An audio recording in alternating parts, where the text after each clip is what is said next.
Everybody make sure your mics are off, please.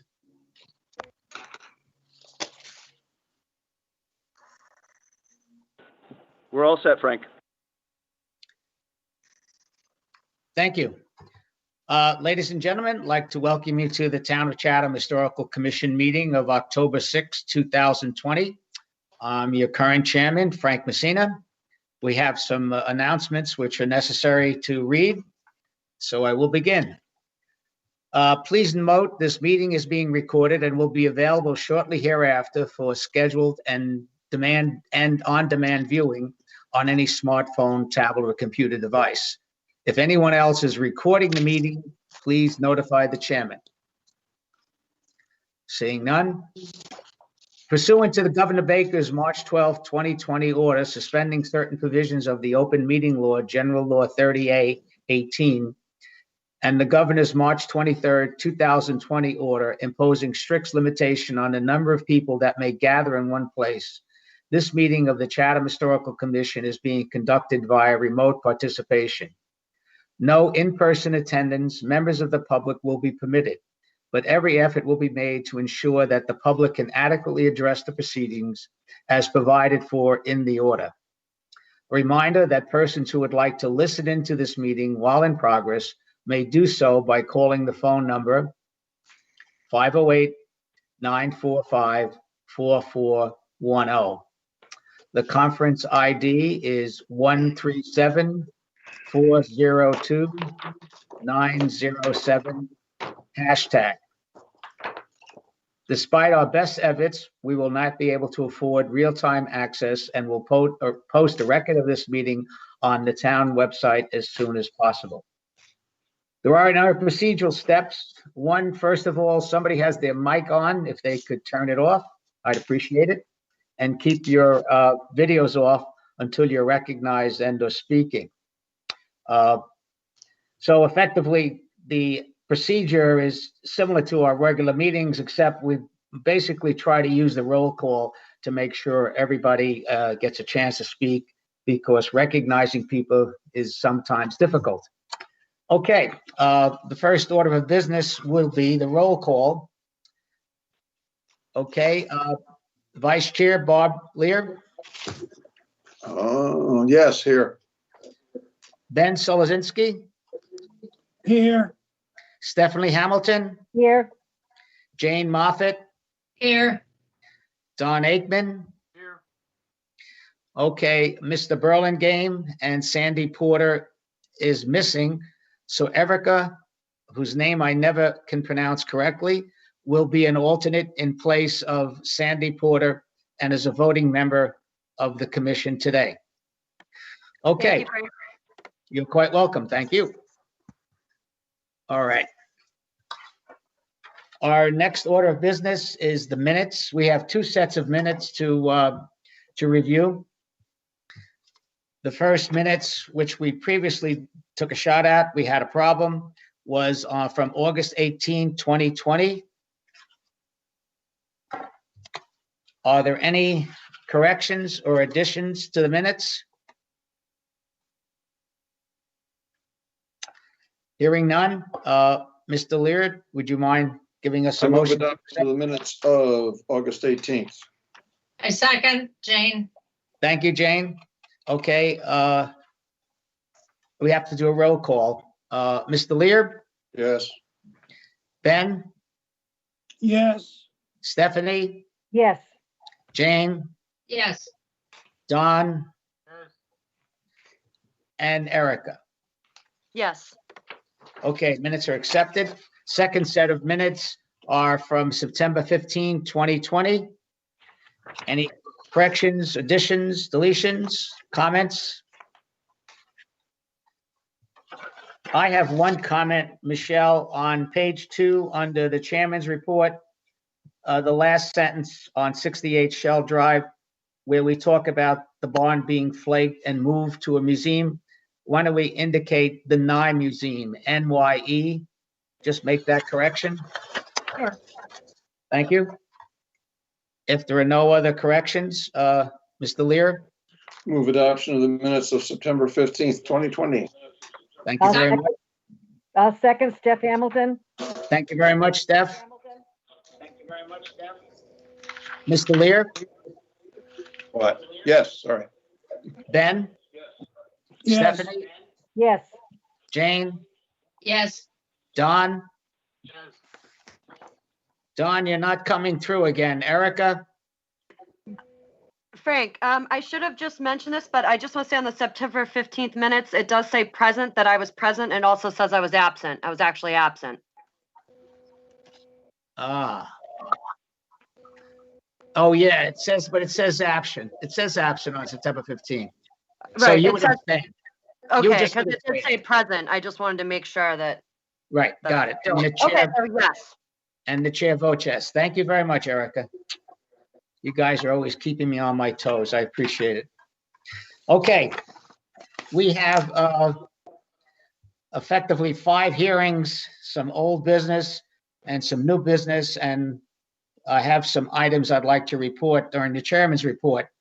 The first application, I will comment 20025, which was originally continued to the original date, I guess, of September 15th, excuse me, to today. And then we got a memo from the applicant asking that he move it to October 20th. So that would not be heard today, but it'll be on our next agenda. I do have one comment about an application, if it's appropriate now, is in reference to, once we hear an application, as far as the chairman's concerned, it is a hearing, and all communications with the applicant as it relates to the application should be done at the meeting, at the public meeting. I'm mentioning that because occasionally the chairman and other people are asked to comment, and I just feel it's inappropriate that if someone has a comment or something to look at, it should not just be the chairman, but we should do it as the full commission. And the information that is transmitted should be public. Okay, I will let the individuals be aware of that when they request us to make additional site visits after the application is all correct. I believe that's probably a proper procedure. Anyway, that application 20025 will be continued to to October 20th. Don't rush it, Frank. Okay, the next application we have is 20026 543 Old Harbor Lane. We will hear it under Chapter 158, Demolition Delay Bylaw. So, Excuse- 543 Old Harbor. Frank, it's Jane. It's Old Harbor Road, not I'm Lane. sorry. Thank you. Appreciate that. Old Harbor Road. We have an application. Michelle, one thing I just noticed on the application, it says the property owner's address is 319 Lafayette Street. Is there a town or a village or a state? Yes, Frank, it was not completed in the application, but yes, it is Denver, Colorado, 80218. So this application, if you read the legal notice, Kate and Mike Earls at 45 Luke Street, Rentham, Mass, are agreed vendees for the purchase of the property owned by Tacoma Partners Limited Partnership, 319 Lafayette Street, Denver, Colorado. Mr. Chairman, Bill Riley. Can you say again, sir? Yeah, Mr. Chairman, this is Bill Riley. Oh, Bill. Oh, hi, Bill. Thank you very much. Okay. All right. I represent Kate and Mike Earls, who are now the proud owners as of October 1st of this property. They purchased it from Tacoma Partners. Okay, now I remember this. This was a situation where whether they were the owners at the time of the applications. All right, very good. Got it. Thank you, Bill. All right, let me proceed. We have an application. It's significant, some significant changes which we need to discuss, but there is a Form B on the property. And I Yeah, think, that's right. looking at it, I guess there was a difference in whether it's 1748 or 1819, but I guess we'll go into that. So, Well, Frank, so yes, sir. all right, so the principal antique portion of the building is, as you look at the plan, is on the left-hand side. You see it says circa 1750-1820. And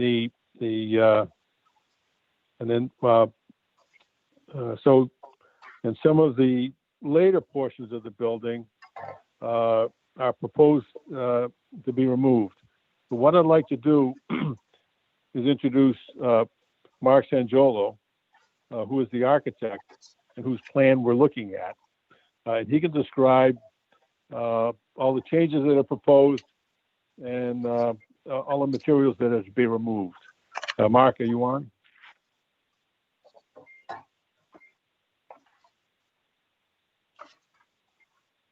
Mark, unmute yourself. I said something really brilliant. I'm sorry, I lost it. So what we're looking at is the plan of the building as it exists at 543 Old Harbor Road. To the left, there's a north arrow to orient yourselves. The main facade is facing to the existing building is facing south, as would have been typical with those the Cape houses in that era. Now I just hit something and I lost the window. Hold on. Sorry. There we go. Okay. So Michelle, could you put that plan back up?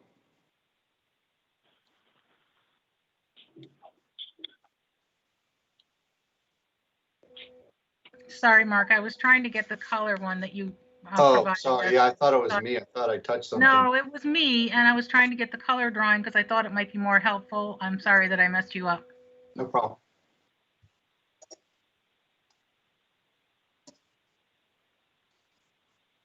Now, Bill, while she's trying to do that, what we've been doing lately is eliminating or getting through the issue of historical significance, but I guess there's no argument there.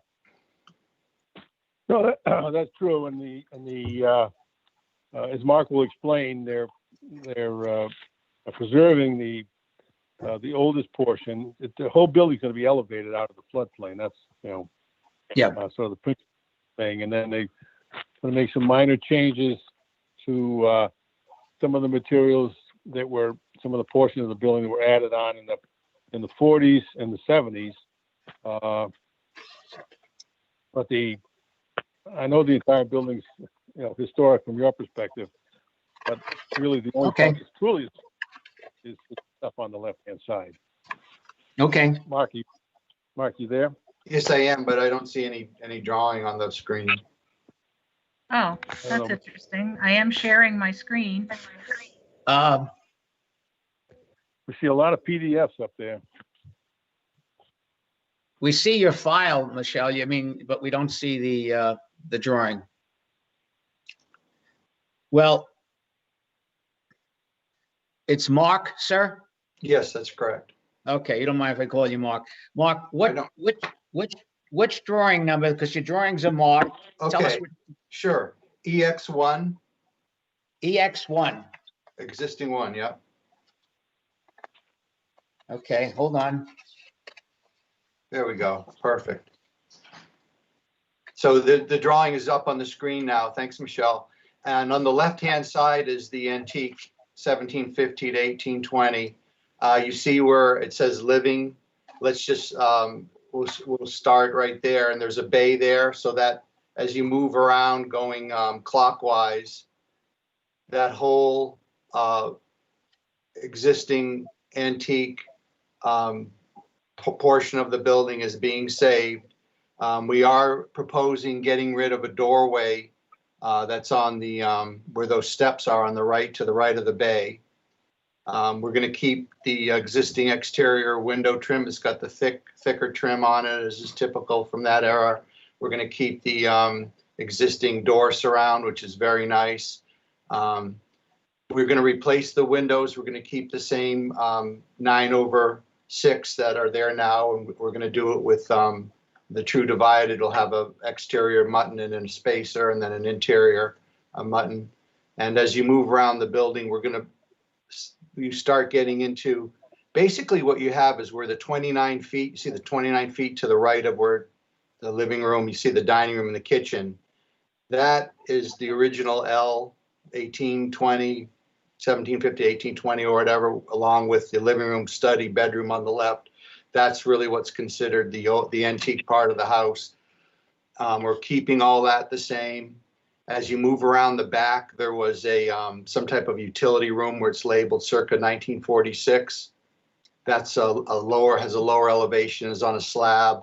We're going to modify that a little bit. Then moving around clockwise, you see there's a labeled bedroom. That's starting to get in. There were some additions in 46. That's a 46 addition. And then we're proposing to alter that a little bit. We'd like to turn that into a porch. And then to the right is basically this 1946 with a 1970s garage addition on the right. Very kind of discongruent with the antique cape. So it's on a slab. There's different levels. It's not really a workable situation for us. We are going to try to stay within the footprint as much as possible, but we are going to try to bump out here and there to make the house kind of gel together a little nicer. So that's the portion that we're proposing to take down completely and rebuild. I guess you could go to the next drawings, Michelle. Your proposed drawings? Let's stay on the existing, give a little. So again, the second floor that just shows the same area that we're taking down, outlined in red. And go to So the next. you're proposing to demolish the entire effort from the 1946 extension all the way over. Not all of it. We're keeping some a portion of it for the that we'd like to turn into a porch. I guess basically to the right of the antique L off of the existing cape we're demolishing. And here in the elevations, you can kind of see that this is the north elevation, looking back at the cape where the that garage, whatever it was, that was built in 46. And this, I think this was 1970s, this garage elevation here. And the bottom, you can see the existing south elevation, the original main entry to the original house, the antique cape. We're not really doing much to that at all. We're changing a window out. That was it was a window that was we're changing all the windows too, but we're keeping the mutton pattern, the light pattern, and we're changing a window that's outlined in yellow. That's just a single pane of glass. And as All you the see, windows you're replacing are going to be the same size? they'll be the same size. That's right. We're going to keep all the existing rough openings, and we're going to try to keep the exterior trim as well. Can I ask you a question on that yes. drawing before you go ahead? You say replace chimney. What are you doing? You to rebuild it? Yeah, well, we'd like to take the chimney down. The chimney holds the key to get to their upstairs. There are 2 bedrooms, and it's a very, as many of you are sure aware, when you go into these early 19th century homes, mid 18th century, the stairways are very steep. So we'd like to take the chimney down so we can extend the stairway to make it a little safer, and we will replicate the form and the brick in a thin brick and on top of a wood structure. Good. Thank you very much. Okay.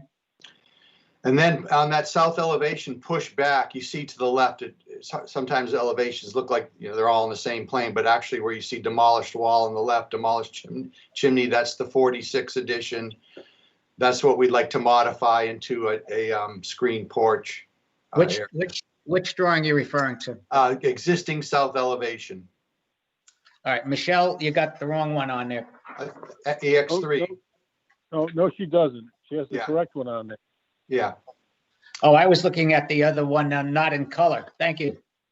EX3, thank you. EX3 to the left of the original K Yeah. is the, you'll see the 46 edition that's pushed back, and we're Yeah. going to modify the openings in it, keep the form, and make it into a porch. Okay, the next drawing, Michelle. And this is from looking, the east elevation on the top is looking from Old Harbor Road. Kind of really just, in a nutshell, shows what we're doing. We're taking, you can see on the left where it's not yellowed out, the original antique with the L, and then to the right, this 46 and 1970 stuff. And we're taking that off and we're rebuilding. And then there's the opposite on the back, same thing, trying to keep as much of the antique as possible, demolishing the other stuff. You can see in this elevation, it's kind of a strange looking house. It's got this really nice antique on it, and then it's got this kind of rambling thing that has kind of a mishmash of different styles going on, and it's very elongated. All right, so I think we can go to the next. EX, is there EX5 or is that the end? That's the end of the EXs, right? So we could go to the proposed now, if you don't mind.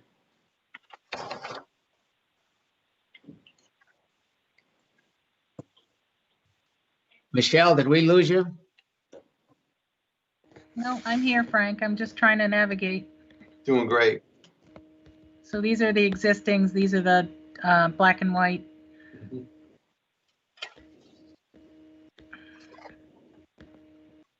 Now you come to the proposed. Okay, let's look at A1. We'll just start with the floor plan. Up one, yeah. Okay, so you can see now the antique cape on the left, the same thing, the original house with the L. And what we're doing is we're rebuilding what was to the right, but doing it in a little nicer way and something that gives the house a little more functionality. Right now, I think it's the existing house is Bill, correct me if I'm wrong, but is it classified as two houses now or something? It's got two kitchens in it. So we're just, this will be a single family house now with, and we needed to bump out slightly here and there just to get it so it could work. Okay, let's go to the next. And from the south, the original entry to the house stays the same. Things happening to the left get slightly modified. Let's go with A3. And then Could you stay on A2 for a second? Sure. Yep. Okay, I'm reading the notes. So how high up do you have to go? We have to raise it up 4 feet. 4 feet? And that's to get a requirement relative to the flood zone, Bill? Yes, it is. Okay. Yeah. Thank you. Okay, so we'll go to A3. So A3, you see the existing cape on the left, with the existing L. We're proposing an entryway, sort of similar where the entry is now, trying to keep it very simple. You know, nothing too elaborate or ornate, going along with the period of the existing house. I think you'd call the existing house an antique, a federal of some kind, right? Very simple detailing. So that's what we're proposing for the addition. You see where we're building a 1.5 story. I think we're far enough away with our new structure that it's not competing too much with the existing. So it's still clear where the 1820 or mid 18th century building is and where the new is. But I think they sort of blend together now and create a nice composition. So we'll go to A4. Okay, so A4, this is from the north, and forgive me, the grade didn't get, I think I might have had a computer glitch or something, but the grade didn't get drawn in here, so you kind of see things floating in space and you're looking at the foundation. But if you can kind of connect your eye, on the left you see the parking area and connect it down to the stairways on the back, that's where the grade would be. So we'll go to A5. I got you. Yeah, sorry about that. A5 is the rear elevation, just trying to keep things fairly simple and not too crazy. You see the modification to the 1946 addition in straight on, like right underneath the tree in the background, where we're making some openings, going to do a screen porch there. You see the connector and you see the back of the barn looking. The addition was kind of designed as main big house, back house, barn kind of thing, little house, big house, back house, barn, as these things grew over time and so it's kind of along that kind of line. We were trying to do something like that, so it might read as like the barn structure to the main house. So let's go to the A6. This is basically the next drawing is basically the engineer's plan. Mark, have you ever appeared before us before? No, I have not. I'm happy to be here, though.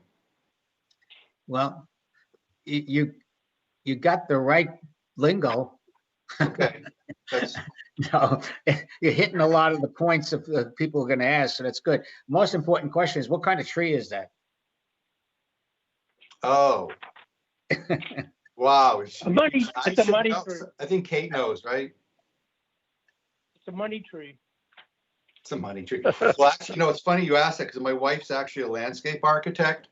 So when I see things in the landscape like that, they just go completely right past me, because I know I can ask the encyclopedia. Okay. Thank you very much. I have to say, you're probably going to get an A+ on your application.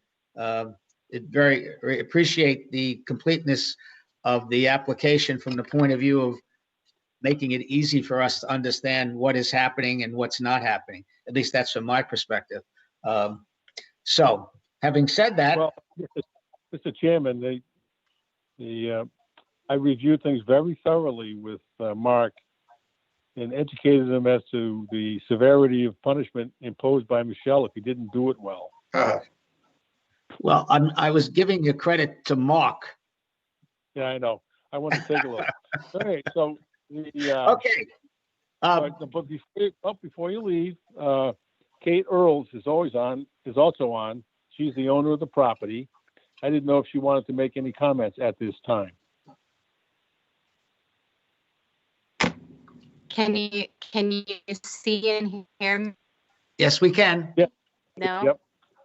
Yes, we can. Well, you just muted yourself again.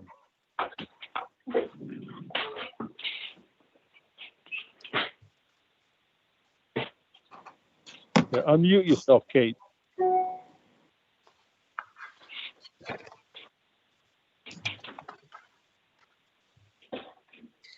No, unmute yourself, Kate. Hit the little microphone. There you go. Miss Earl? I did hit. There you go. Oh. Just speak, Miss Earl. Can you hear me now? Yes, we Yeah. can. Oh, I have to hold my finger over the microphone the icon. I just have to say that I am happy to be here, and I wish that was a money tree growing in the front yard. Okay. All right. Bill, anything else? No, I think it's obvious that Kate and her husband Mike are dedicated to preserving, the historic aspect of the building. I think Mark's done a great job creating a design that preserves the separate identity of the antique while giving Kate and her family room to live in a modern environment. So that'll be our presentation. Okay. Thank you very much. All right. We're going to go around to the members and ask for comments or questions. I would say, if I may, take the prerogative. I think it's a very good application. from the point of view of being able to discern what the applicant is proposing to do.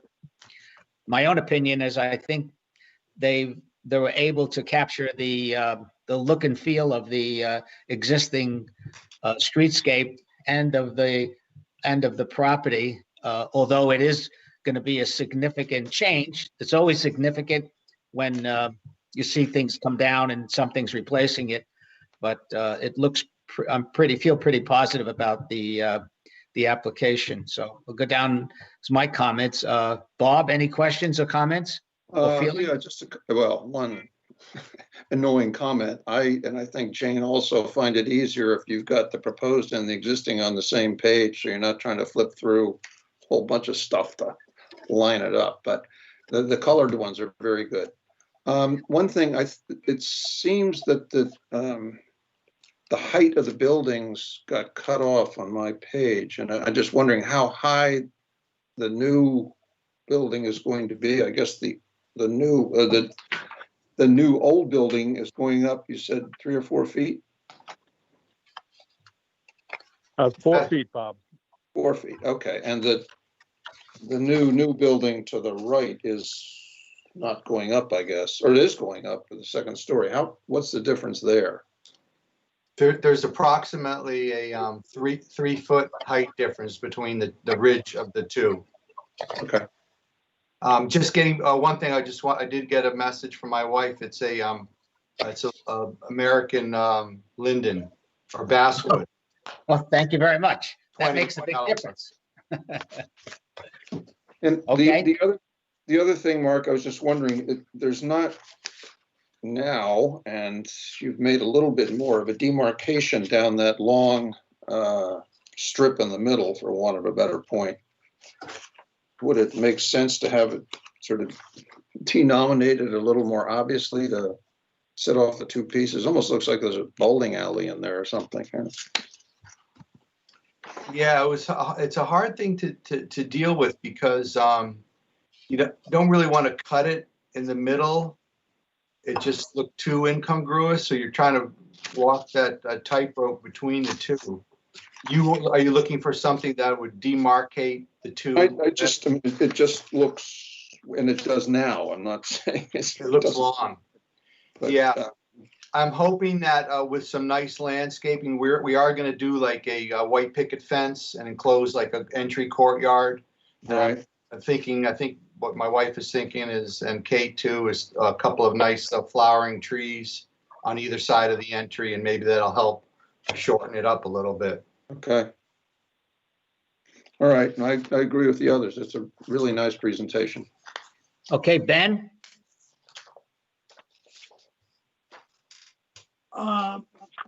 So the footprint is basically unchanged, is that correct? We are changing the footprint slightly. We're staying in the footprint of the garage on the right-hand side. We're cutting off, but in between the two, we needed a little bit more depth. It's a really unusable space in there. It's almost like a widened hallway or something. So we needed a little bit more space. So we are coming out toward the street a little bit. So very slight changes in the footprint. Okay, I don't have any other questions. Thank you. Stephanie? I have a question on A2. It looks like the new part is going to be higher than the old part. Well, Yes, it is. It is. Yeah, the ridge, yeah, by 3 feet, Steph. That bothers me. Well, I think the whole point of Mark's design is that although the ridge of the new section is higher, he's trying to capture the spirit of the additive spirit of New England houses at that time, where the barn was connected to the house, so they didn't have to go outside in the wintertime to take care of the animals. So but because of the separation difference, the length of that connector, I think that with having a ridge that's only 3 feet higher than the 1800 ridge, I hardly think that's, upsets the scale of the project or the house. So the it really original house. won't, it really, with the separation, it really won't be that visible. Am I right? Yes, Okay, I think Thank that's what they're saying, Steph, or at least intimating. thank you. Thank you, Steph. Jane? Miss Moffett? You're still here, Jane. I am here. Any I- comments? Yes, I have two, and I agree with Bob about that long tunnel, sort of. I drive by there all the time because it's on the way to my brother's house, and I always thought it was a motel. It sort of looks that way now. I'm wondering if maybe you could break up the long passageway or whatever you call it with shutters. Might that help? And the second thing is I have the same problem as Stephanie does with the ridge height. I would like it a lot better if the newer structure on the right could be the same height as the old. That bothers me a lot.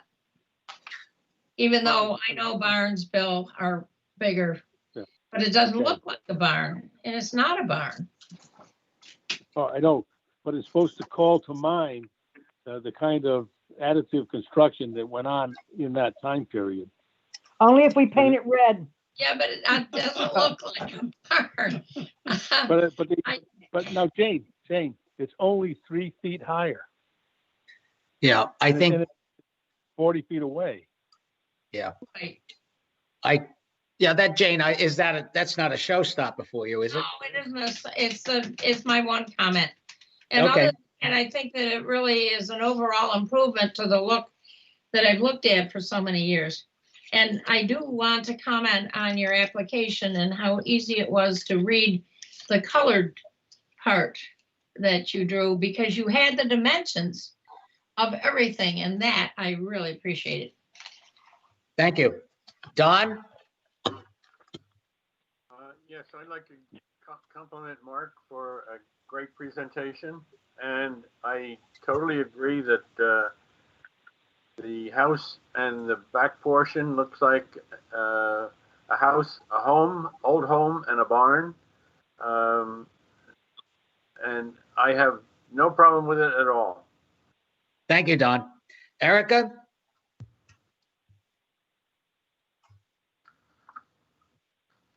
Hello, can you hear me? Yes, we can. All right, great. Sorry, my microphone. I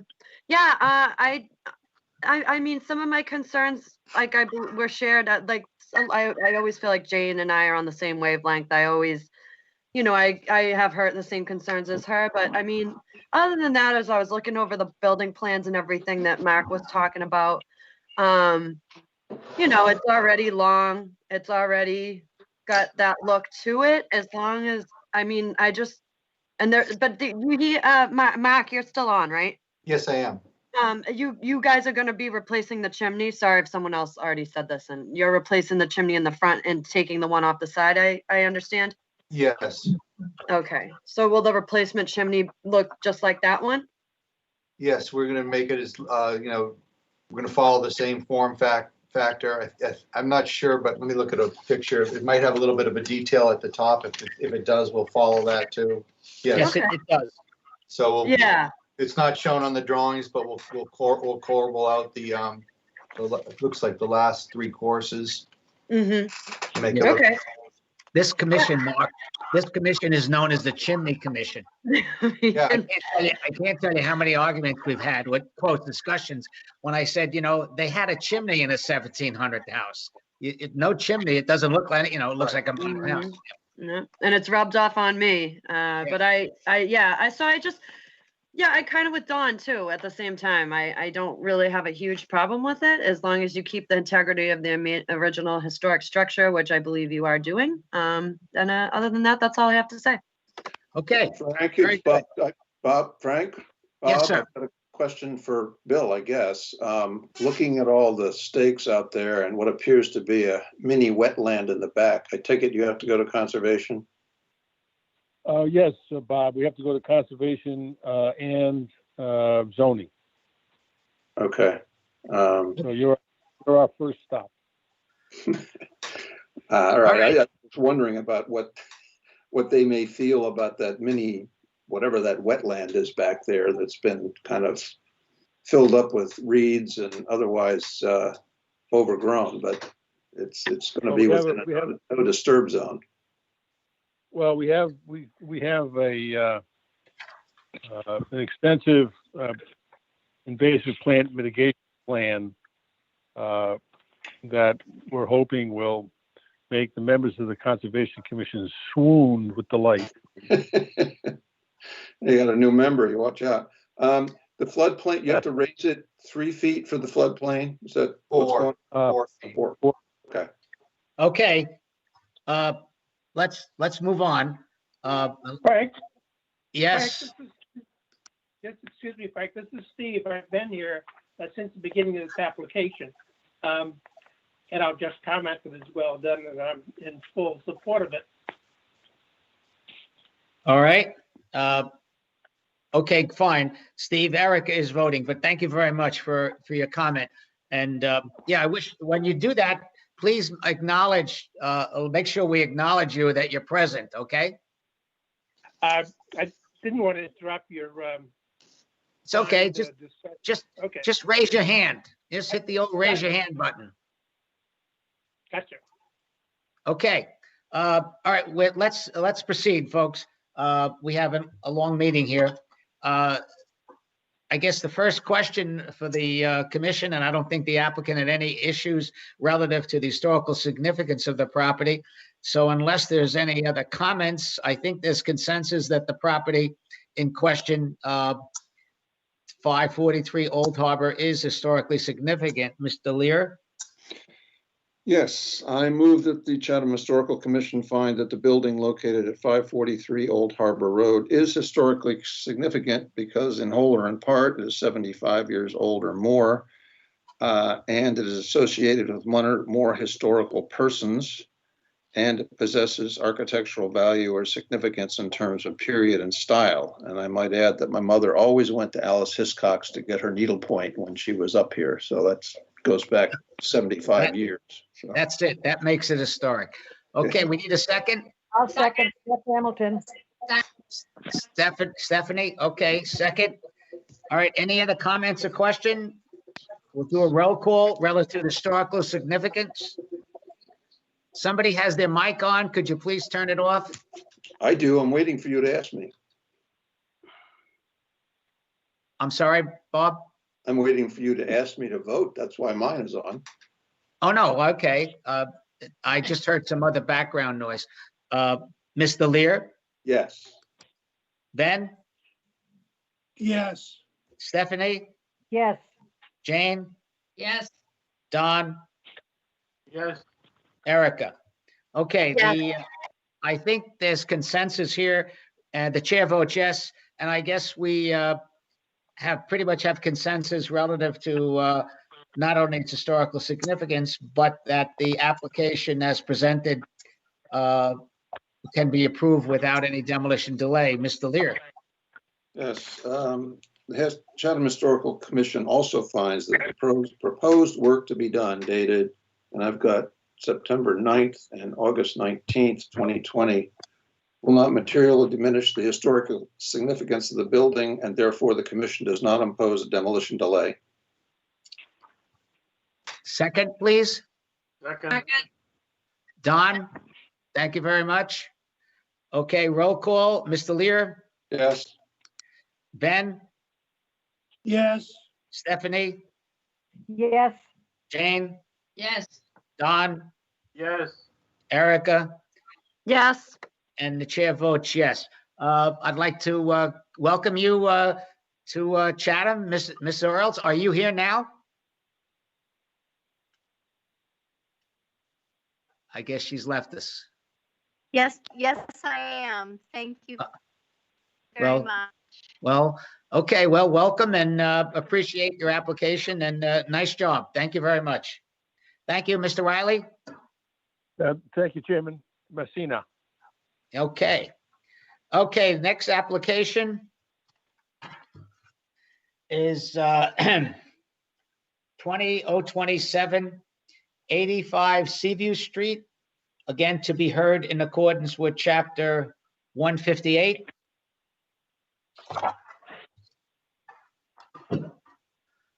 Hello. Yes, who's speaking, sir? Hey, this is Joe Nunes, owner of 85 Seaview.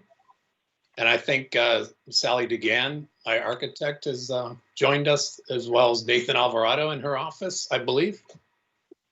So I thought I'd say a few things about our proposal, and then perhaps any, I don't know, detailed information you might need, you can refer to Sally. I think it's going to be slightly less complicated than your previous proposal.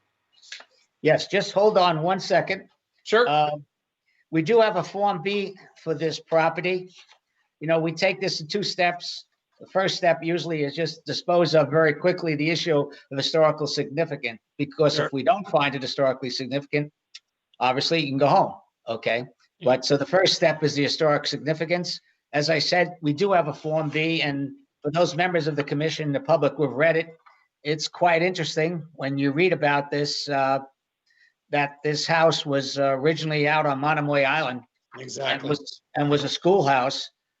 So it does have a real interesting history. And if you read through it, I mean, you've got every name in here, from the Nickersons to the Goodspeed family to many other folks involved in Chatham over the years. So sounds like it got moved all around Chatham as well. right, that's what colonial and old people did. You know, didn't throw it out, use it out. So I think, does any member of, I don't think the applicant has any question or issues relative to the fact that we think it's historically significant? No. Okay, all right. Any member of the commission wish to comment as relation to the historical significance? If not, we could get a motion to move on. Mr. Lear? Just clarify with Michelle, we found this historically significant a year ago or something in that range. Yes. So it'd be a reaffirmation. Yes, I think we can. I move that the Chatham Historical Commission reaffirms that the building located at 85 Seaview Street is historically significant for the reasons stated in our previous decision. Very good. Second? Second. Don, thank you very much.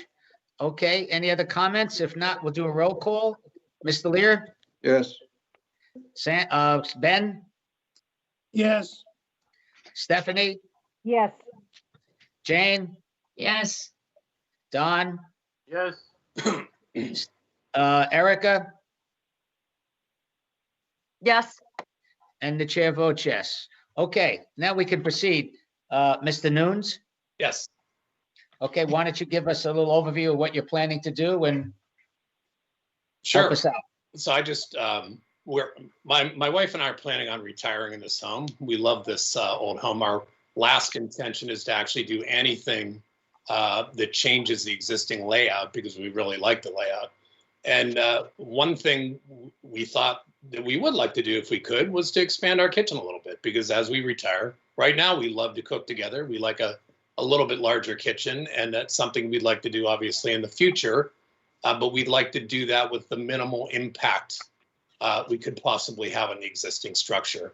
And it occurred to us, probably one of the most minimal of impacts would be to simply incorporate an already existing footprint, if you will, even though it's not part of the house, a deck immediately adjacent to the kitchen into the kitchen itself. So the idea was to incorporate that space, which is, I think, roughly 100 square feet, into the kitchen to make it considerably larger. We approached Spacecraft Architecture, Sally DeGan, who we had worked with in the past, and asked her to put something together. And that's why we're here today. Very good. Yeah, well, I think we're pleased, because it looks like you're making minimal changes with the structure, and as you said, with the foot, it's an interesting plot.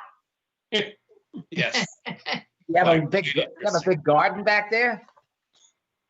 it's all sort of wetlands. I have the feeling the planning board was drinking something when they laid out this plot plan here, you know? Yeah, there's some question exactly how it got laid out, but we won't Yeah. go today. Don't go there. Okay. All right. Personally, to me, I don't have any general discomfort at all with the application as presented, but let's see how the members feel. Anybody let's go down the line. Bob? I don't have any problem with it. I do have a question that's not exactly relevant, but the sort of photographic looking renderings make it look like it's out on North Beach. I just wondered what that was about. Sally, do you want to comment on that? I got the feeling they were going to make a mold of it. You're still muted. I thought I had the wrong pages when I looked at it. So. Sally? Never mind. She doesn't have. No, our rendering software, the easiest way for us to do it is in white. If we start adding textures, it's a lot more involved in terms of hours for adding those textures. Oh, okay. Oh, I know. Sorry. All right.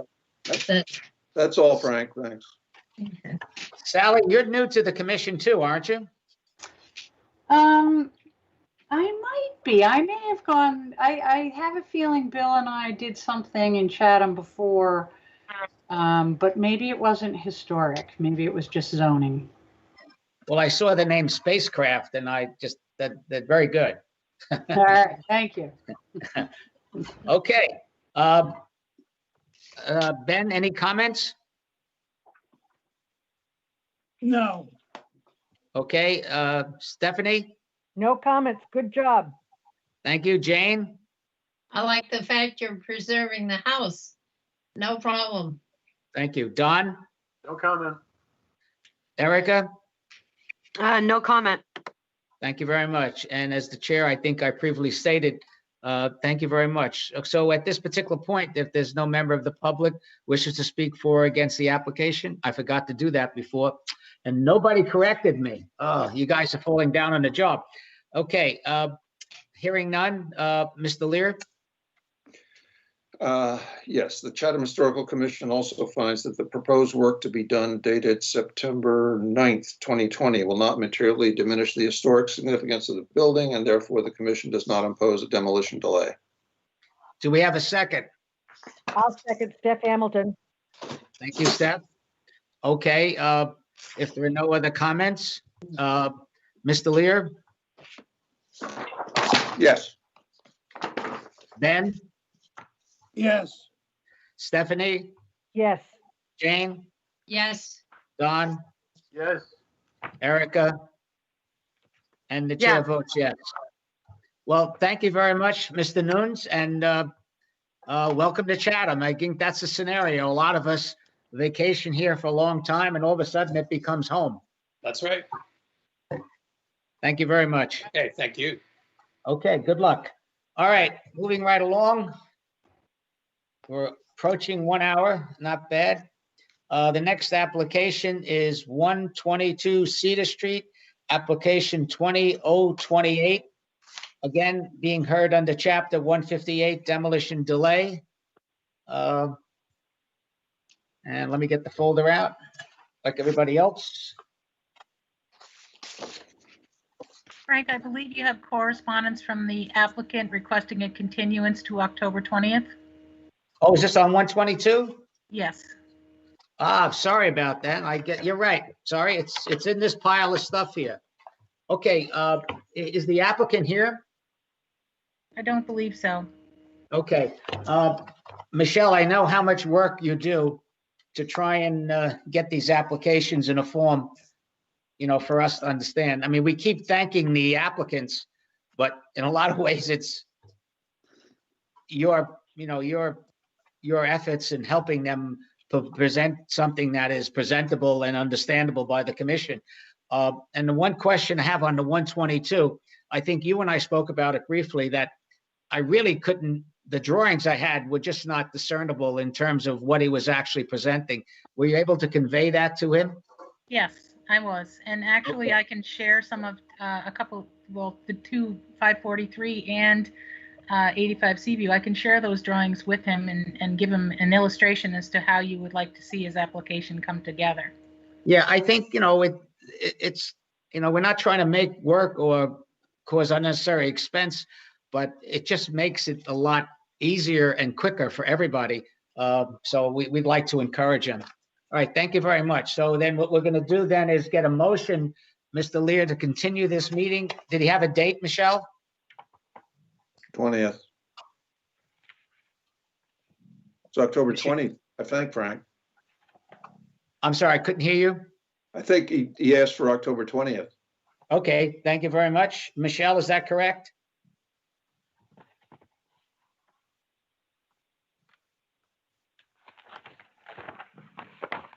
Michelle is on hold. Now she's leaving.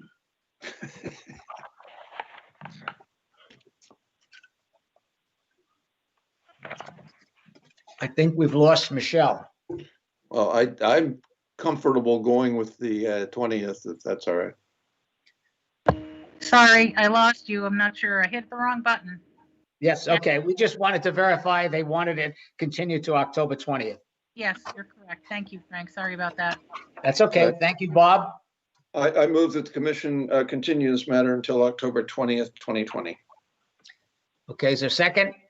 Second, Jane. Second by Jane. Thank you very much. I don't Let think me there's add, Frank, just at the applicant's request. Okay.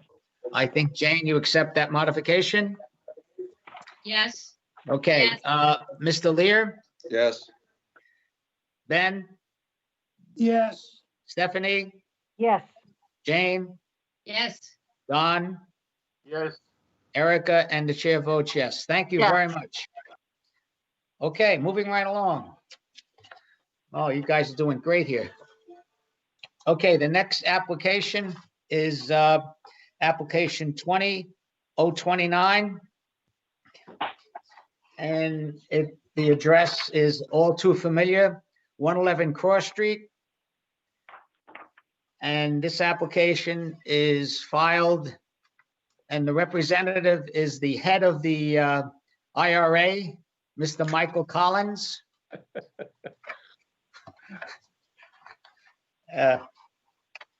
Michael, I assume you're here? I am. Can you hear me? Yes, you can. Very well. Thank you. This is an application which, in some ways, fortunately, has been before the commission a number of times. And we're pleased to have you back, Michael. Thank Hey, you. Michael, for having me. before we start, if I can informally, remember that information you forward to me about your efforts on the other historic board? I lost it in my mishmash of emails. Could you forward it again to me or Michelle? Absolutely. I'll do both. Thank you very much. So that, yeah. Okay, Michael, why don't you go ahead? Thank you for hearing us on this application. As Frank said, this is a property that is familiar to you all. We've been before you several times over the past 20 years. Those of you who may not be familiar with the application or with the property, we renovated the old home, referred to as Captain Taylor home, 20 odd years ago. I've lost track. We actually lifted the building and moved it back 30 feet off the street, which gives it a much greater privacy and presence, I think, on Cross Street. That is the Venick clients, the Venicks and myself have done a number of renovations to this property over the years, including upgrades, additions, alterations, all of which you have reviewed and I hope agree have been sympathetic to the original home. Last year, a alteration addition to the rear portion of the house was approved by your commission, which included the addition of a one-story kitchen expansion and some related exterior changes that went with that. Subsequent to that approval, and quite frankly, somewhat COVID related, where the entire family was living there this summer, that is the adult children and significant others, there were efforts to utilize other and every inch of the house that we could. So the existing sunroom, which is on the right rear portion of the house. Excuse me, Michael. Michelle, Yes, Frank. do you want to put a drawing up, Michael? Yeah, I can see it's here on your screen. I'm not seeing it. I see, Michelle, I see your file, but not the drawing. Yeah, Okay. I put, but I don't seem to have control of it. No, Michelle Yes. has it. Thank Hold you, on, Michelle. hold on. Is sheet A1, is that a good one, or which one do you think, Michael? We can flip through them, and I can sort of explain them all as we Okay, page by page. Michelle needs a little time to get them. There we go. Can you Understood. see it? Yes. Yep, that's good. Sorry, Mike. No, thank you very much. So that plot plan shows in orange the approved kitchen addition that this commission approved last year. On the drawing below that one, it shows the sunroom in the upper left-hand portion of the house that has two banks of windows, doors circled, which are the items that we are discussing for revision today. The next drawing shows the existing condition of the right side elevation. The orange marker shows the existing doors that are to be replaced with what you see in the elevation directly below, with the equivalent sized bank of windows. This sunroom, as we're going to call it, is going to be repurposed into a small sitting room, and the client felt that the doors were just a little too extensive. So changing to windows that are banked together and consistent in size with all the other windows in the house, these large double hungs, and keeping the transoms above, which would match the windows in that wing. So that drawing, and then the next drawing shows on the rear elevation the same alteration of the triple door being replaced with a double window. That is essentially the extent of work that we are proposing, and no change to the front elevation because it's not visible, and I hope that this is clear enough, and I'm happy to answer and address any questions or issues that come up. Very good. Thank you. I do appreciate the application, and I don't believe we have any argument with the applicant or with the members of the commission relative to the historical significance of the property. And so if there's no other discussion on that particular issue, if I can get a motion for Mr. Lear relative to the reaffirming historical significance of the property. Yes, I move that the Historical Commission finds that the building located at 111 Cross Street is historically significant for the reasons stated on our prior determination. Second, Jane. Thank you, Jane. Okay, Mr. Lear, Yes. Ben, Yes. Stephanie, Yes. Jane? Yeah. Don, Yes. Erica, Yes. and the chair votes yes. Okay. I guess relative to the application and the changes which are being made, does anybody have any questions for the applicant or any comments? If none, I think we seem to have a consensus, a strong consensus that once again, Mr. Collins has done a good job in maintaining the historical nature and character of this very charming historic property. So if there's no other comments from the public, and I don't believe we have any correspondence, and any member of the public wish to speak for or against the application?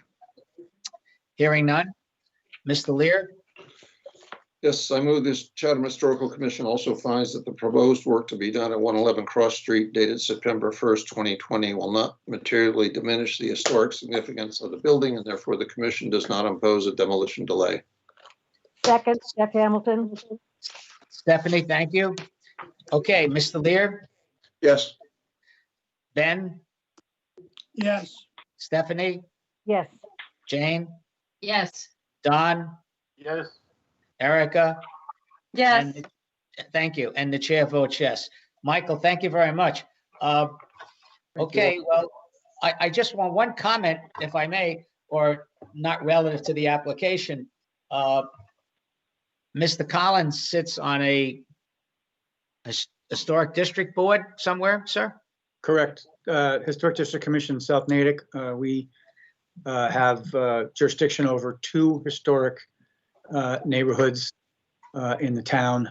And I had shared with Mr. Messina some systems that we've put in place, which I will reshare to try to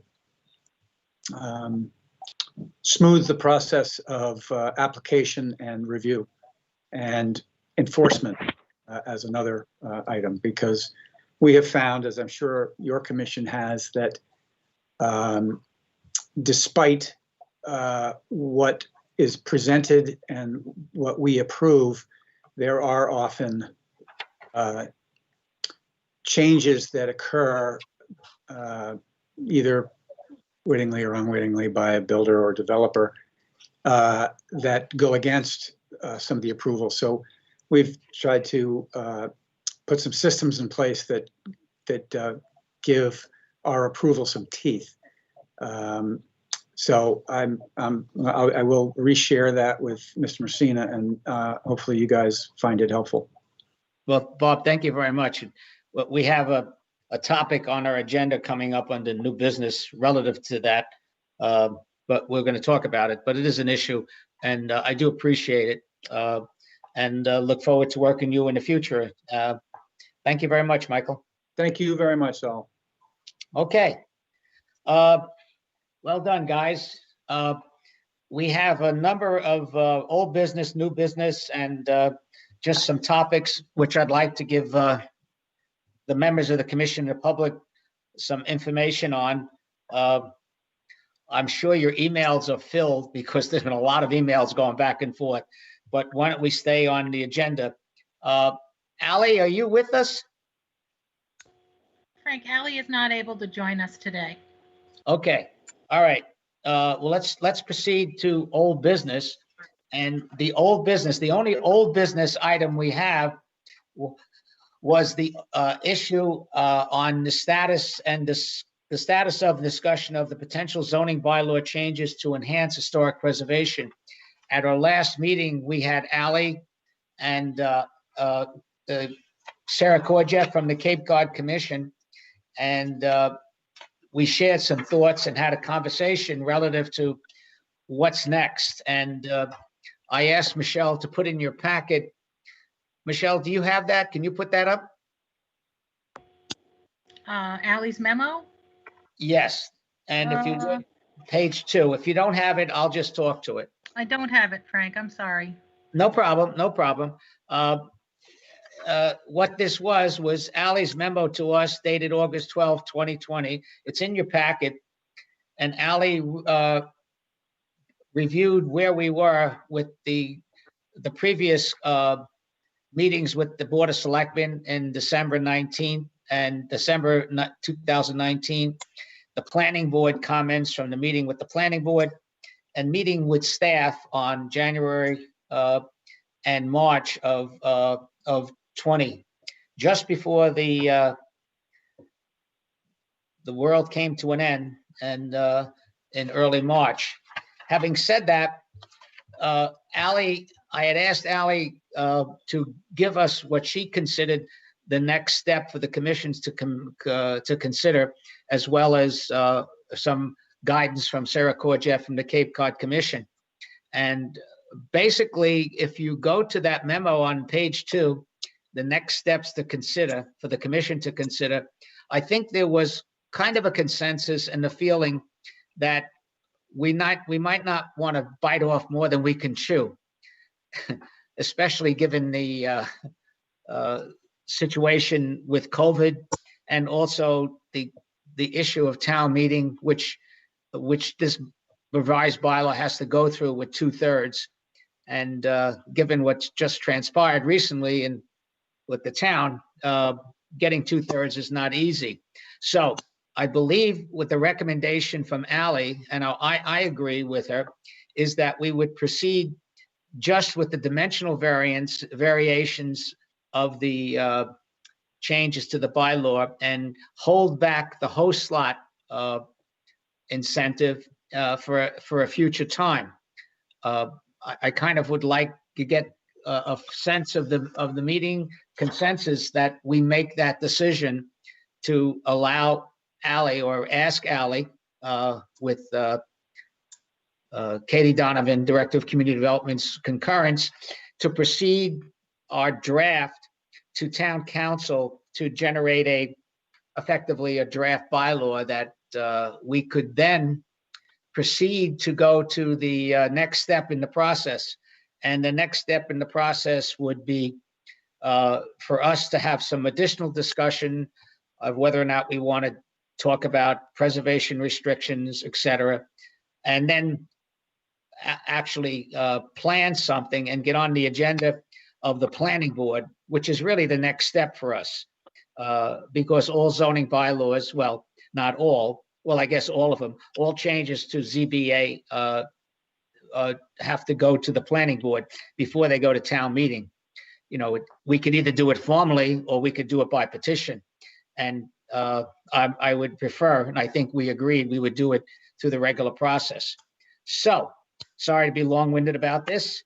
And the only question before the commission is that we all agree we're going to split our proposed bylaw and go just with dimensional variations at this point. Any comments?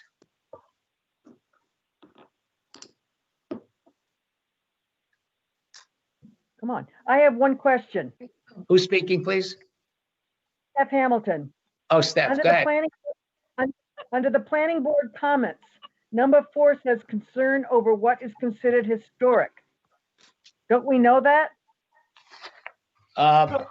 Yeah, let me speak to that. And I think as I see Bob Lear and Don raising your hand, I'm breaking my own protocol. You know, raise your hand when you want to speak, but let's proceed, Steph, anyway.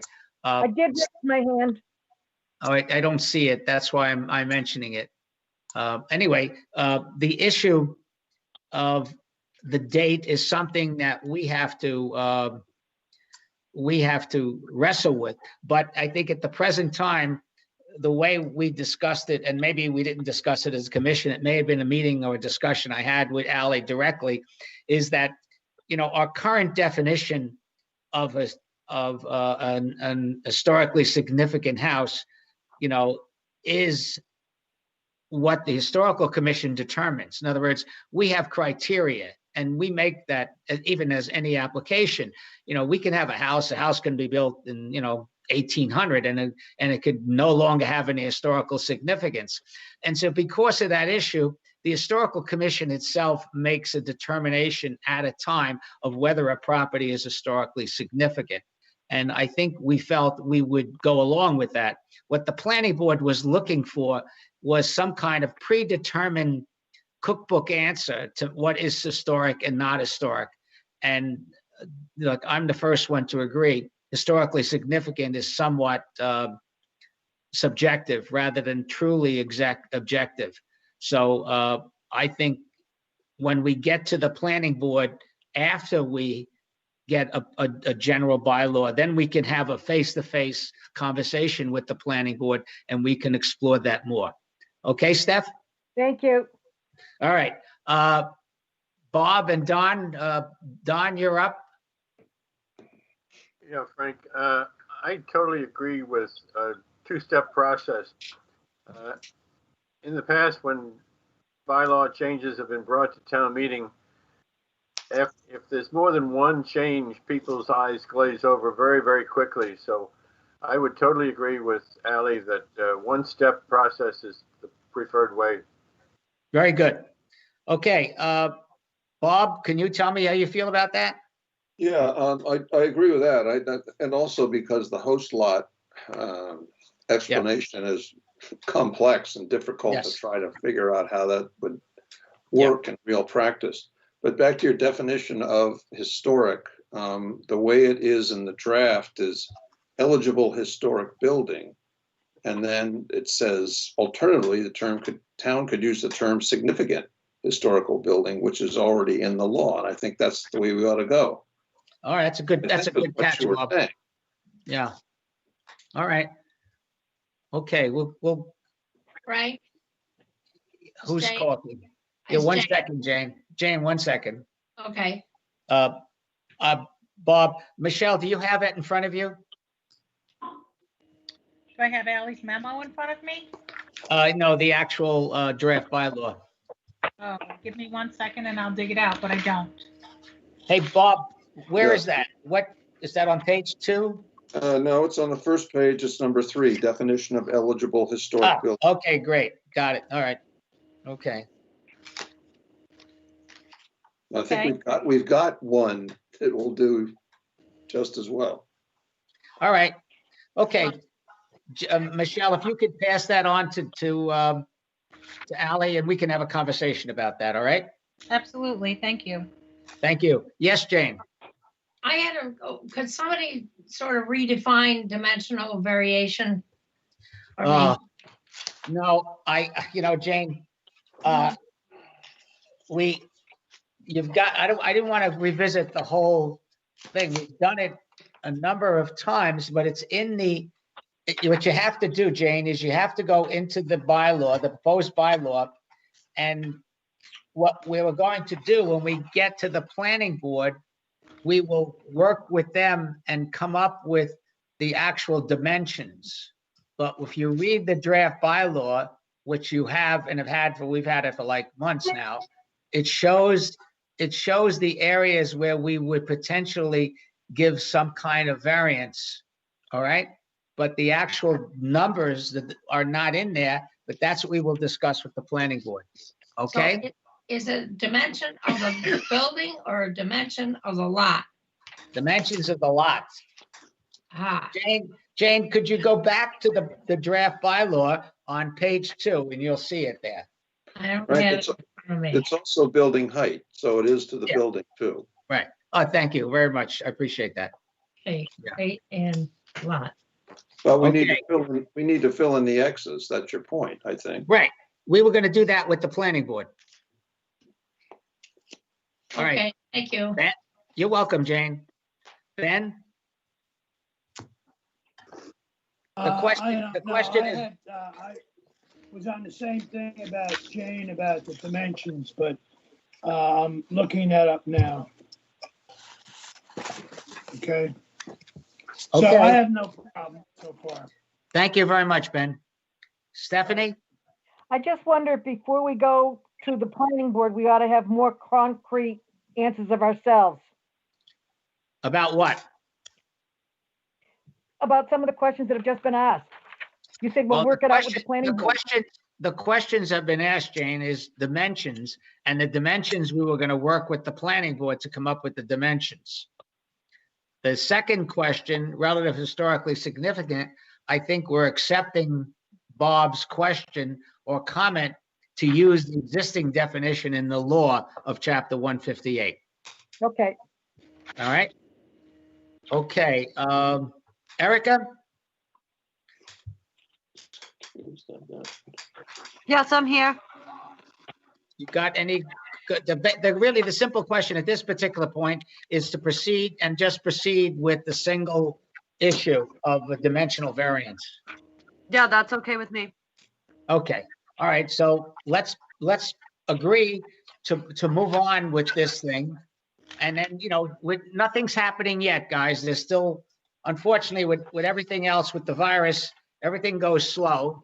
So Ally will, with Katie Donovan, will get to town council, and then from town council, we'll make some decisions on how to proceed with the planning board, which I'm sure is very busy because they're working on that West Chatham issue, among other things.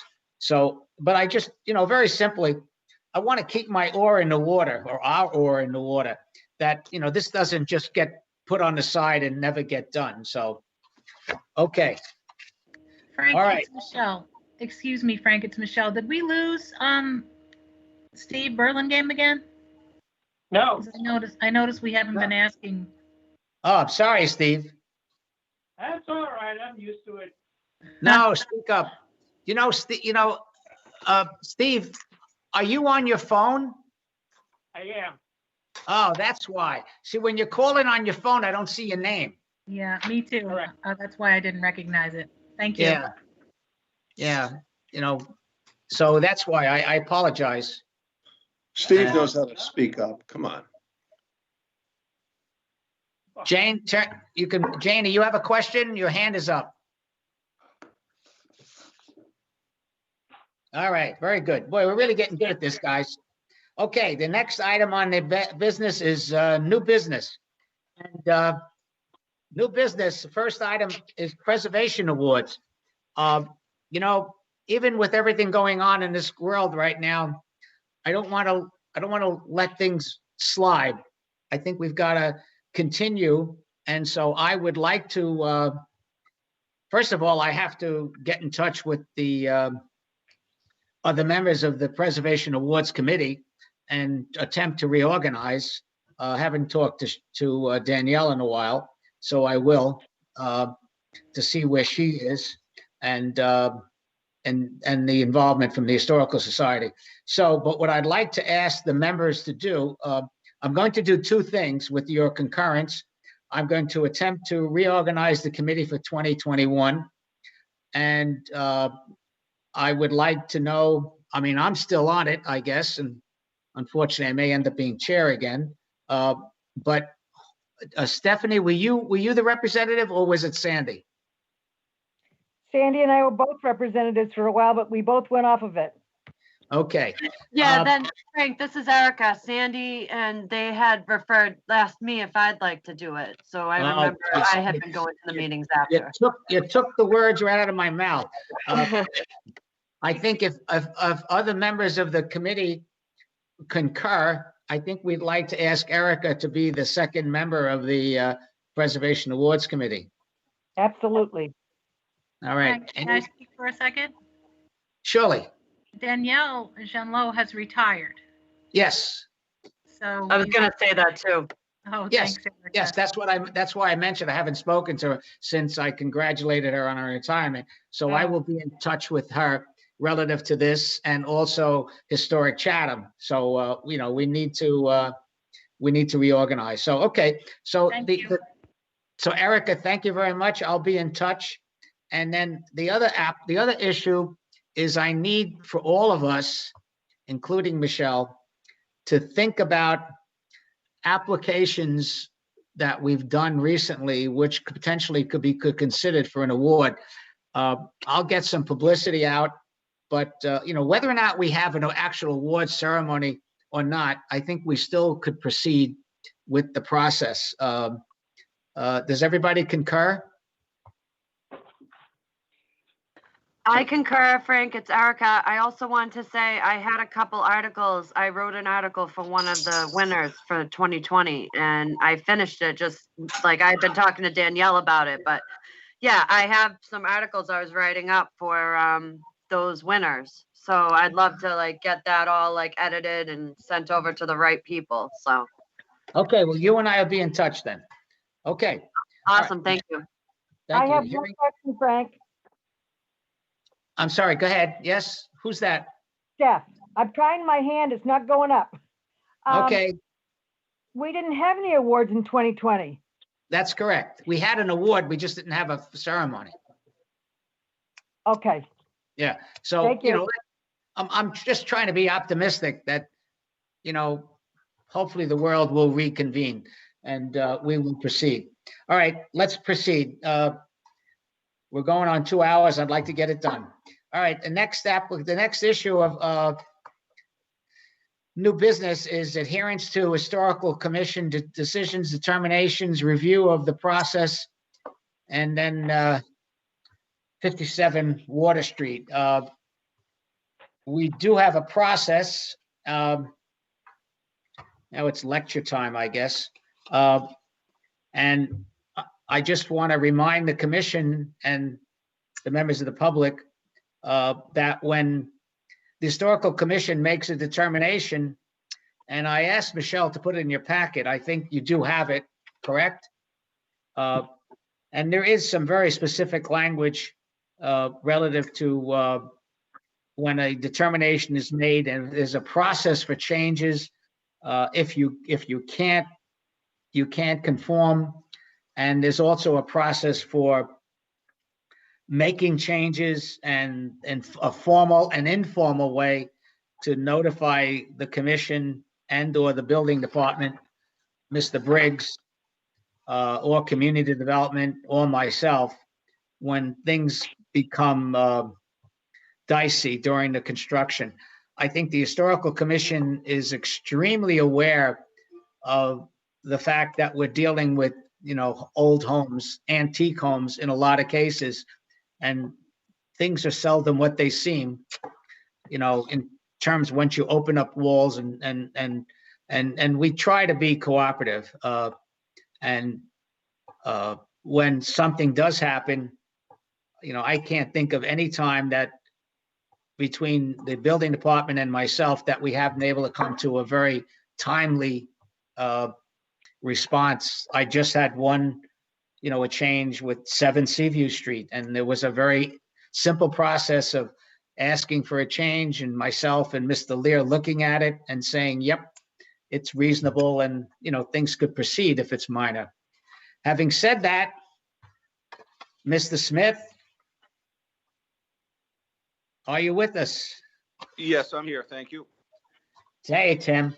I'm sorry we got to go through this whole process, and and we have all your documentation, and of course, we're all disappointed that this happened, and I think your memo, which you sent out September 30th and attempted to explain what happened, and we certainly understand it. I do, and I think the members of the commission understand it. And I guess the only thing here is very simply, when it happened, September 9th, that's when the telephone call, should have been made, or September 10th. So there's nothing more I could say, except, what would you like to add to this whole situation? Well, thank you for having me. And hello to the board members. My mistake for not making a phone call, and I'm regretting it immensely. I should have made the phone call immediately. It was on a Friday when we got into it, and it was sort of a lot of moving parts at that point, trying to dig under the house, trying to lift the house. But I've done this a long time. I've done a lot of home restorations in over 30 years, and we've saved a lot of old houses. This is the first floor system that was so rotted out that there was no way to save this floor system. I've saved many different floor systems with ship masts in them, and that's sort of one of our strong points here is saving these undercarriages.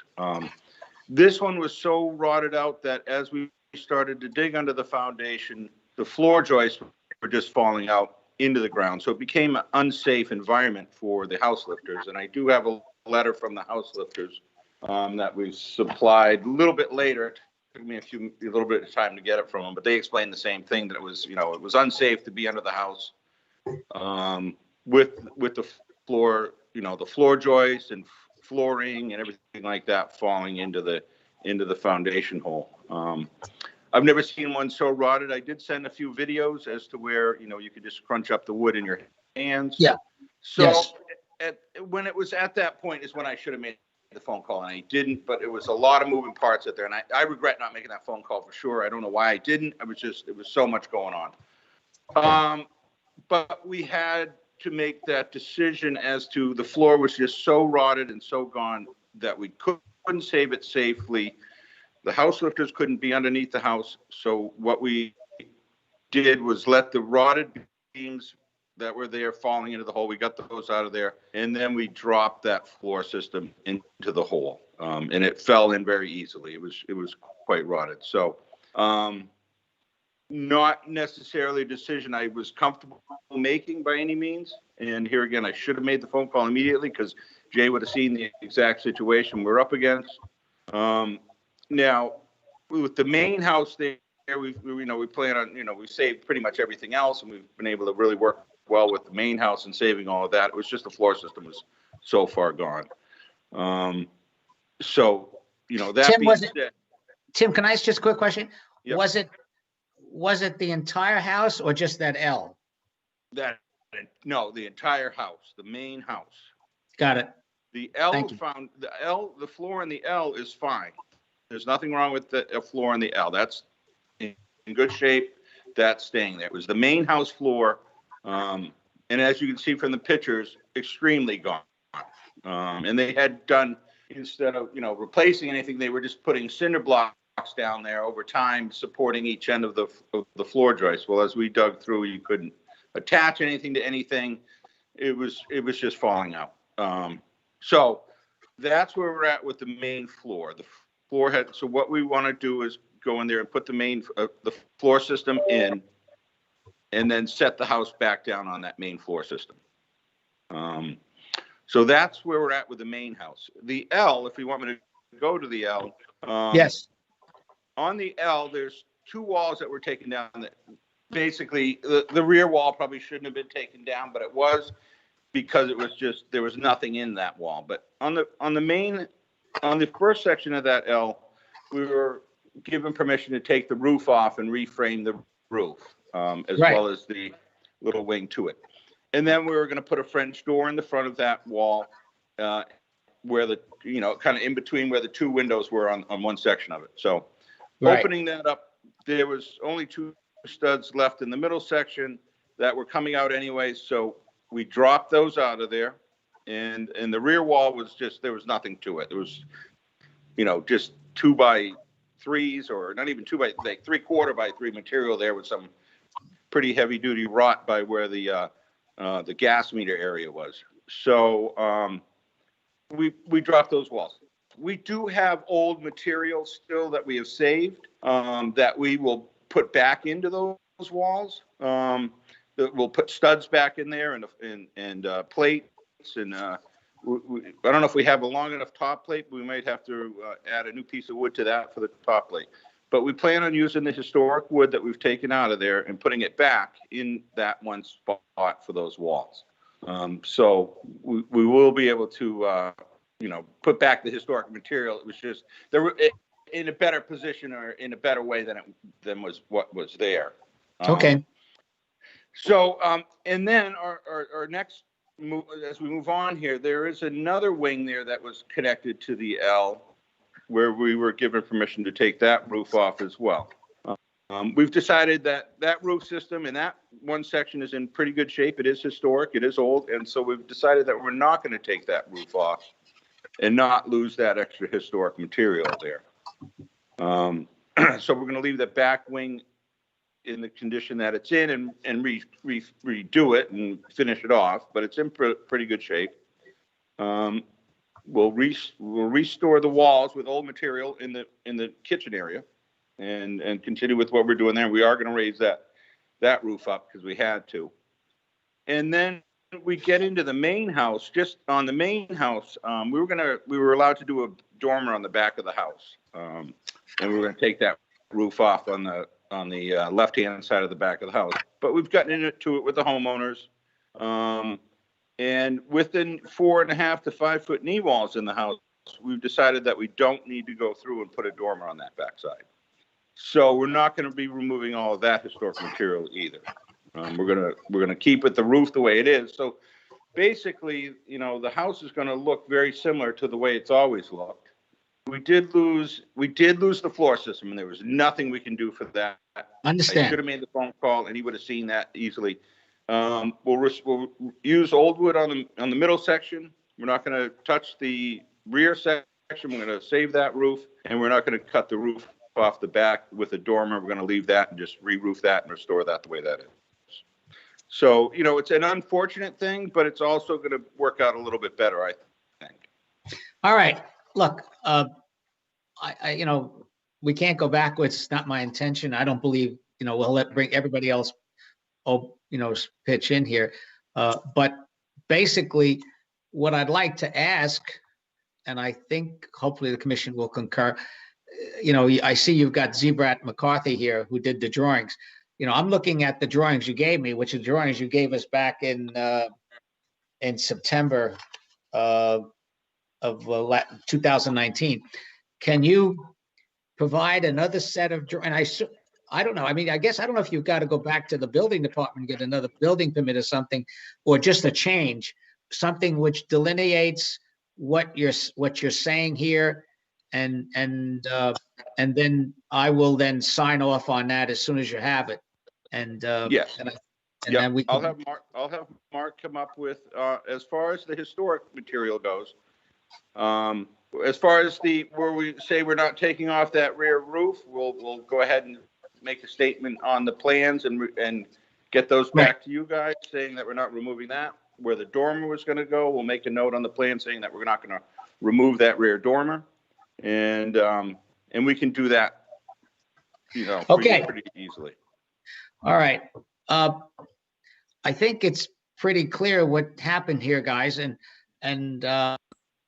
you heard the conversation from our former commission member, and the situation, it's unfortunate, it happens. But does anybody want to say something or have a comment, or we can assume we could just proceed?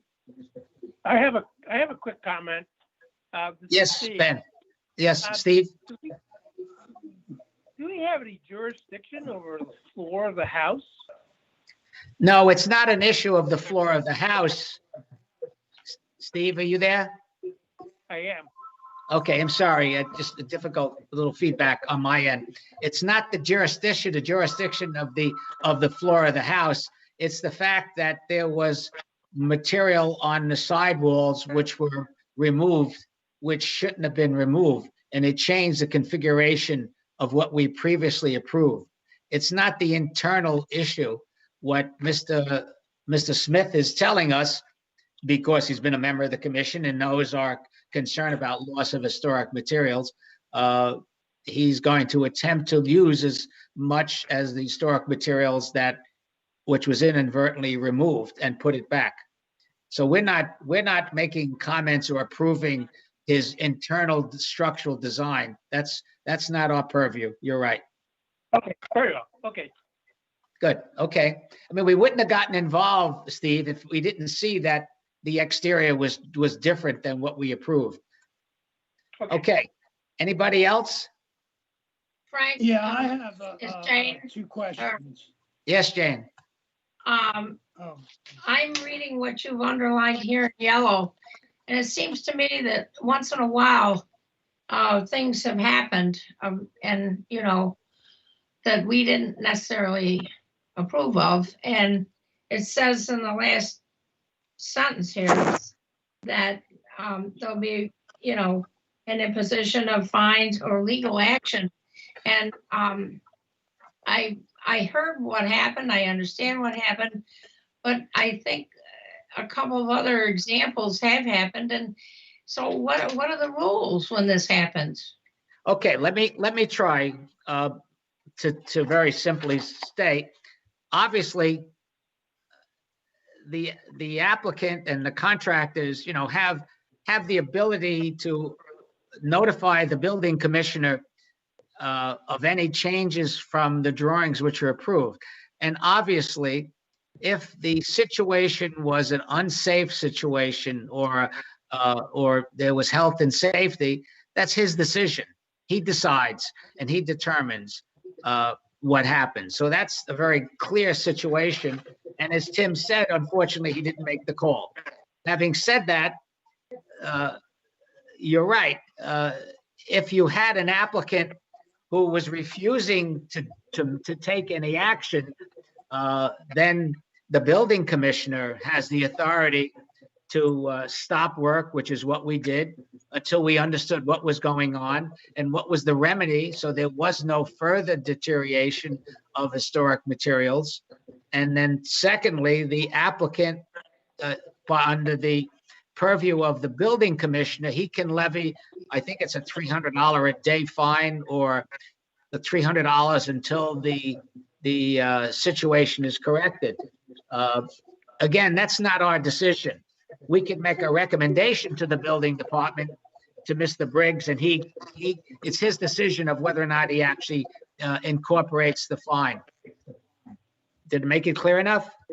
So it's up to us to make the work stop order? No, and up no, to Briggs to no. decide on the fine?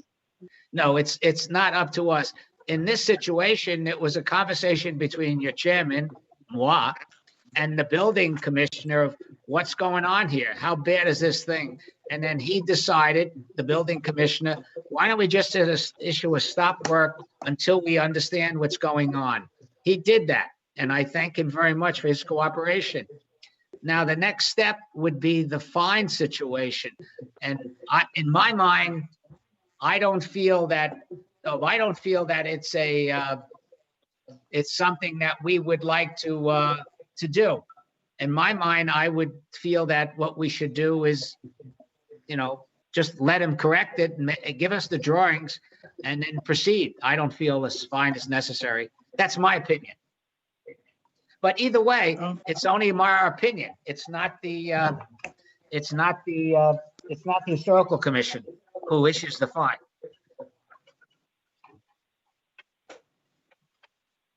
Okay. Okay. Happening. All right. Frank, I got yes. my hand raised, I think. Frank, I got my hand raised too, Frank. Ben, All right. Ben first. All right, excuse me, members of the commission, you're gonna have to bear with me as I move because my battery is low and I've got to plug it in. Hold on.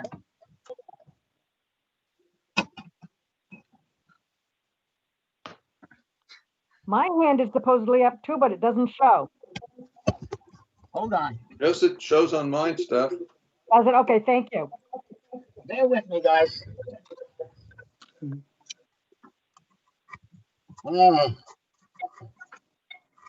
Power.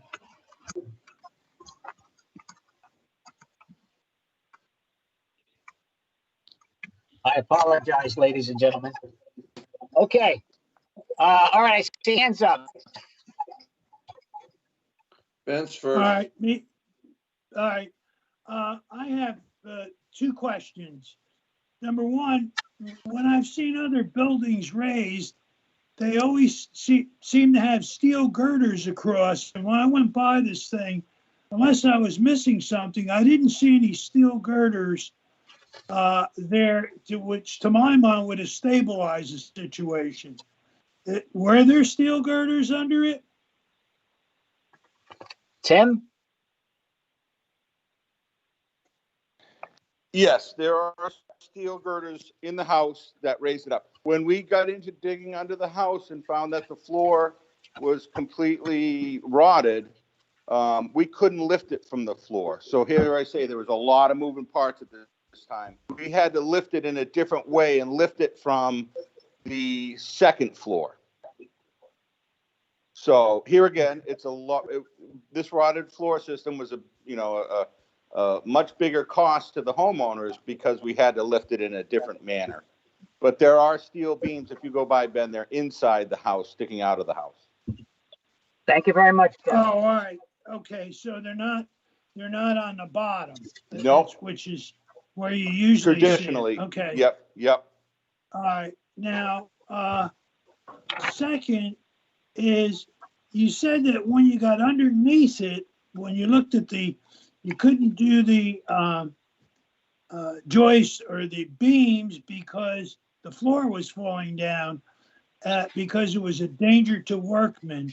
Now, when you take down ceilings, what do you do then? I mean, how do you protect your workmen then? I mean, it's not as if when you're taking Ben, it's down. a totally different animal. A ceiling is a ceiling. It comes down in little pieces. This is a floor system of a large house over top of your head.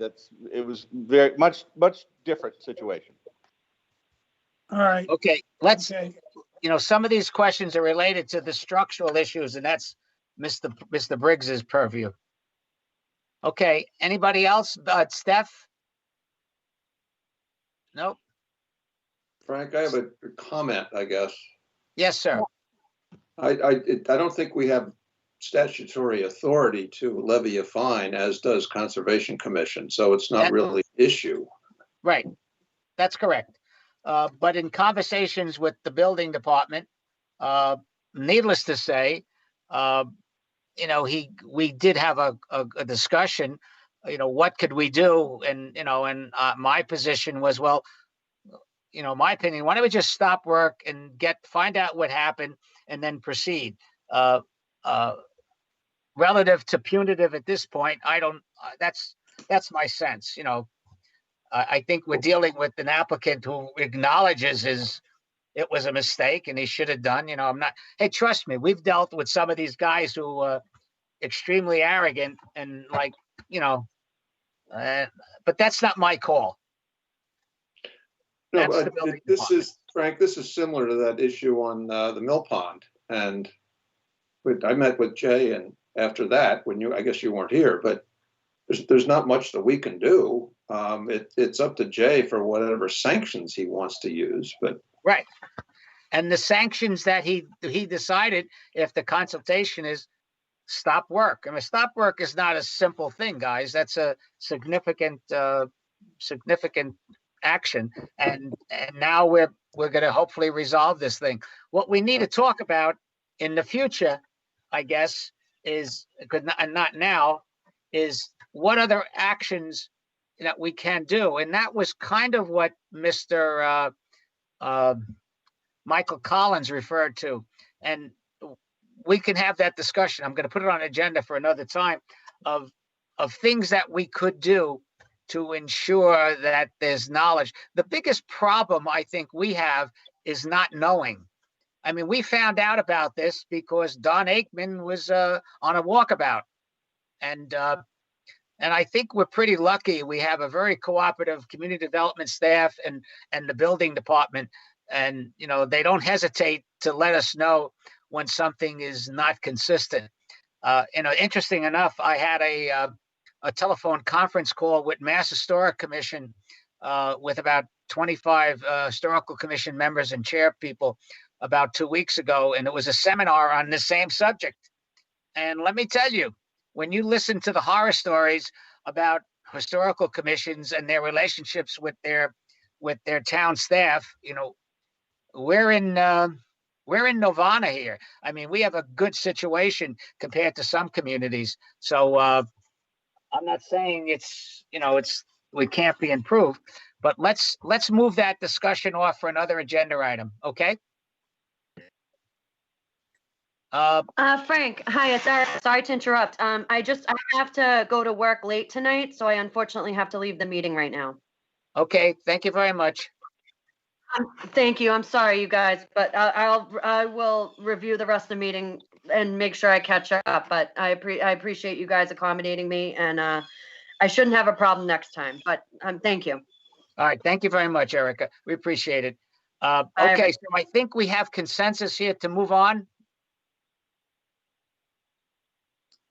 Frank, yes, and I've got another meeting coming up too, so I'm gonna have to leave in about 10 minutes. All right, then I'll talk fast. All right, Tim, thank you very much. If you can get those drawings very quickly.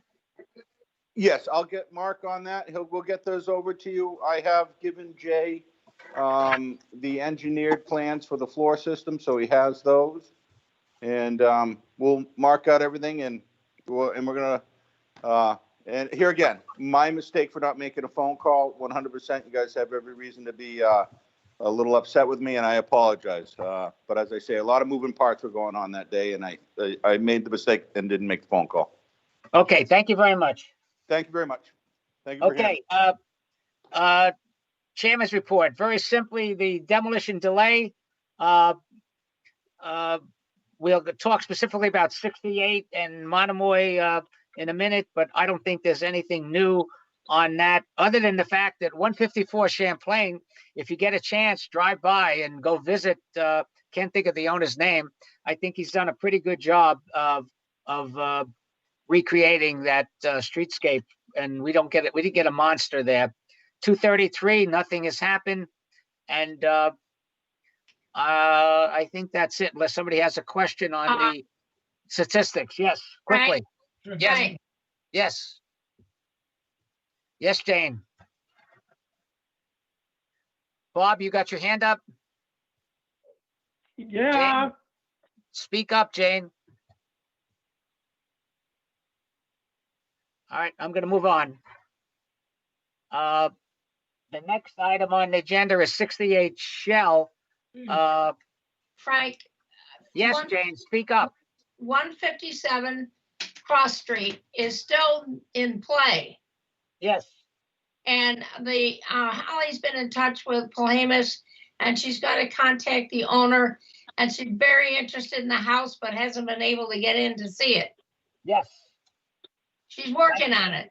Thank you very much, Jane. That's great. Also, by the way, on 776 Main Street, Monomoy Theater, Don, the house in the back of the property. Right? What about? I have someone's interested in taking the house and move it someplace in Chatham. Be great if they can save it. Yes, it looks good. I'll be in touch. Okay. 68 Shell Drive, you guys have been the recipient of numerous emails. And the bottom line, I guess, to make it clear to you, the owner, Joe Chickleone, has agreed to keep the house on the property and restore it. I think it's a win-win. He was a little bit annoyed with the on-again, off-again of the Nickerson Family Association of whether they wanted the house or not had the house. And obviously Ellen Briggs and her attempt to move the house onto the Eldridge garage was a real long shot. And so I think this is a win-win. Sarah Korjeff, the Cape Cod Commission, is very ecstatic about that because we keep the historical house in its historical setting. Will it be 100%? I think the exterior of the house, according to the plans I've seen, and Mr. Chickleone has shared with me, he will restore the house, the exterior, to just what it was back in 17 something when it was built. The interior, he's keeping the floors, the walls, the fireplaces, but we'll make some changes to make it a modern structure.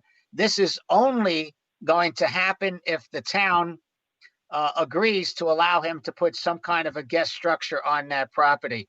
We're dealing with a flood zone, so there are all kinds of laws that we can't go into right now, including conservation. So I hope everybody stands up and supports this, or else we're going to lose it. That's 68 Shell Drive. Monomoy Theater, needless to say, I was extremely disappointed in the results of town meeting that they didn't allow this application of Greg Clark to go back to the planning board and something to be worked out for the future. because I don't feel confident we're going to be able to save as much of the historic properties. We don't have any say in that. It's the HBDC. But I don't believe, I think if it was maintained as a theater or something, we could have saved a lot more of the buildings. So it's a big loss for Chatham. As far as the South Chatham Village Association, Village National Register District, I was on the phone today with Mass Historic Commission on what the heck is the status of our application for the South Chatham Village National Register District, the Bonomoy Theater National Register District, and the 68 Shell Drive as a National Register structure. Needless to say, they've got problems relative to COVID and people working from home, so nothing much is happening. I think that's it. I have a question, Frank. Yes, who's that, Ben? Yes, go ahead. Yes, yeah. What's happening with 305 Main Street? Help me here. Which one is that? Oh, Frank, 305. The one Yes, that's on the yes. corner and. yes. and 305, continuing- 305 Main Street. Excuse me, Michelle, correct me here. 305 Main Street. I had a meeting with the owners and the architect and Sarah Korjeff.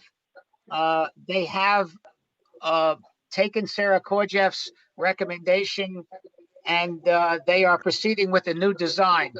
Michelle, we don't have a date, do we? No, haven't heard anything as yet. I know the same thing as you, that they're working on a new design, but I haven't seen anything. So Ben, to answer your question more directly, I think when they do finally come back to us, we're going to get a far more acceptable design to save that contributing structure in the National Register District. Frank, just to update that, they withdrew both with us and with zoning, so they're starting over again. Yes, thank you, Bob. I appreciate that.